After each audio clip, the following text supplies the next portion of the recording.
Mega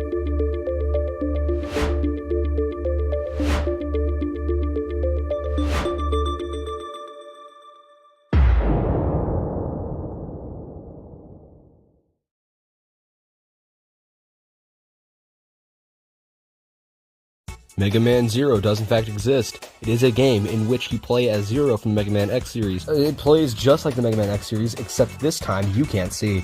Which means, yes, you will be hit by everything you can't see unless you're swinging your sword like a maniac everywhere, excluding the hub because you can get hurt there. Oop, surprise! There are still upgrades and everything will hit you like a truck if you have none, so get them while you can. Zero's different in this game, and not just by design, but personality too. He feels like a rock here. Feels like he's got stripped of everything unique from Mega Man X8. Which isn't the developer's fault. This game came out before Mega Man X8, but they could have just based Zero's personality on this game instead. There's more weapon variety in this game, though. You have a gun, which is still called a buster for some forsaken reason, and a sword, which I mentioned earlier. Oh yeah, and some other stuff too, like the spear. They all feel really, really fun to play. But again, screen, which really, really holds back this game. Mega Man Zero is 3.5 axles out of 5. Play it if you want to.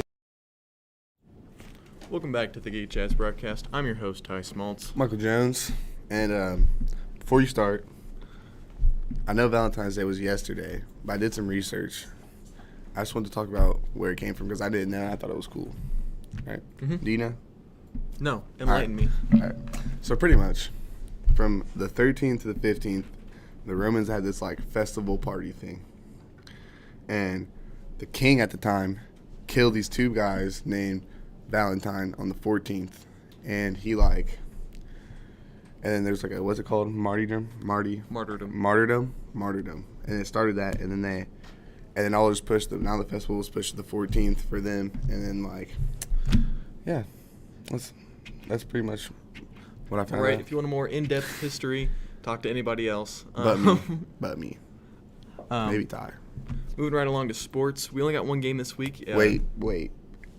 Ty didn't give me a kiss for Valentine's Day.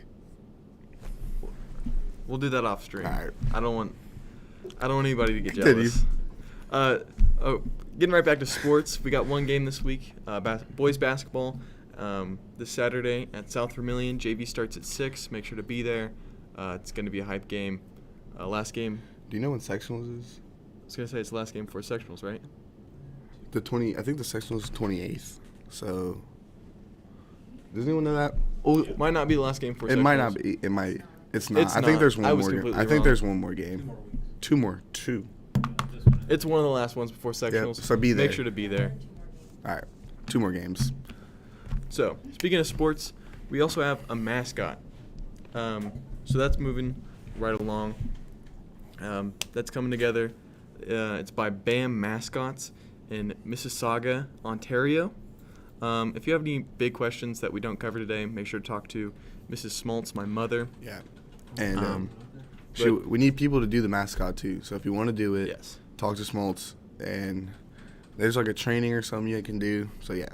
All right. But we need people. The big points that she wanted us to hit was that it should be, it should arrive here March 24th, 2023.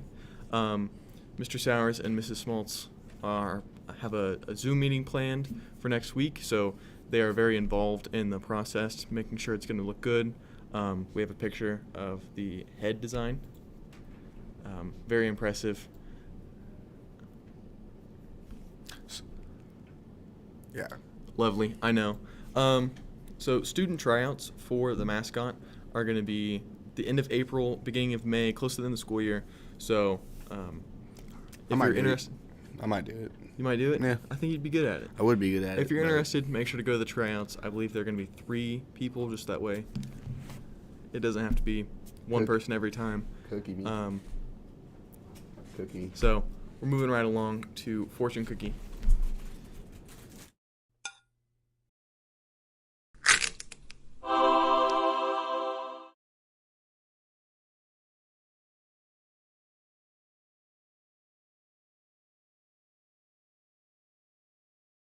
This one doesn't have a fortune in it. You know, we should have Lady and Tramp This these. one doesn't have a fortune in it. Now we're doing one. Fortune me. Oh, Ben's getting the fortune. We're all getting. Oh my God, he can't catch. We are on a broadcast and not on the field for a reason. Yeah. One extends one's limits only by exceeding them. Was that stupid or is that just me? Say it again. One extends one's limits only by exceeding them. I feel like that's like. Try and push past what you know you can already do. It's the only way you're going to be able to improve. Man, It's basically just saying Hold on. exceed at what you think. We're redoing that because I don't know what's bad. I'm gonna let Ty read it though. You let me read Balance it. your professional and personal Oh, listen. lives. That is just basic Come information. on.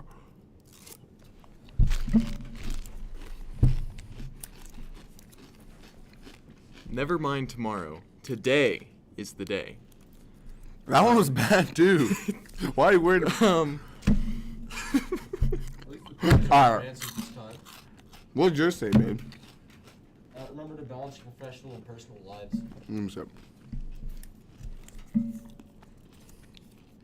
Remember to balance your profession. Oh yeah, I drew this picture of Ty. Well, yeah, wait. It's not focusing. I don't think it's gonna focus. It's gonna focus. No, because we have autofocus on. Oh, it was such a good picture. Let me show We you. will get a picture of that posted somewhere. I appreciate Hey, that. got your greatly. arm. Thanks for watching this. Back there. Hold it up from back there. I don't think the lighting. I don't think the lighting's getting. What if I put my face behind it? Can you see it? All right, let's get out of here. Thanks for watching this week's episode of the Gigachad Broadcast. I'm your host, Ty Smaltz. Michael Jones. Thanks again to Ben for running OBS and the camera. See you next week.